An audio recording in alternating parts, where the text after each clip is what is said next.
Okay, so we've had a few people that have had some really contaminated water and their vehicle has been hit with sprinklers, and they were assuming that their vehicle would get no water spotting whatsoever. Now that is pretty darn true, but if your water is extremely contaminated, certainly you should wipe the water off as soon as you can. Calcium bakes into the surface and then actually starts to kind of eat at it over time. So even though TLC is a sacrificial layer on top, the water spot still can start to eat at the TLC. Even though the water spot is not on the actual paint itself and it is on the TLC, it is actually protecting the paint. So you would then use a water spot remover to knock down the water spot. You can see coming out of the mirror here, we have very fine water spotting that has drained out, and this is flash dried. I haven't even wiped this surface down. So you can see with clean water, you should not be getting any type of water spotting.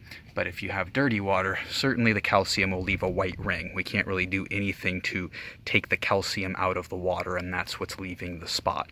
So if you can kind of see, which it's even very hard, I can't even really pick it up on the camera, there's a couple of lines coming through right in here, but literally a wet microfiber or just a very damp one after you're done washing your vehicle will wipe them right off.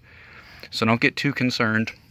And even on the window here, we have a little bit of water spotting. You can actually see it right there. But these water spots is just from water flash drying, and that's the calcium that's just left over. But surely just a nice damp microfiber takes it right off. So it's real easy, don't freak out. But if you have really bad water, please attempt to dry the vehicle afterwards. Don't just rely on blowing it off and allowing the water to sit and bake on. If you don't have something to dry it off with, then do your best to try to drive the vehicle and get most of the water off. You can even use a leaf blower to blow the water off of the vehicle. But if your water is very contaminated, certainly you may see a water ring. So if you feel that is the case, try to get the water off. Don't just let it sit on the surface. But if you have to, be ensured the water spotting will not be on the paint. It will actually be on the sacrificial layer of the TLC. So then using a water spot remover will actually remove it, or if they're really deep, which should not be, then you would have to use a buffer and some buffing compound and a foam pad or a microfiber pad on the buffer to polish it out. So hopefully that can answer some questions for you all. Have a good day.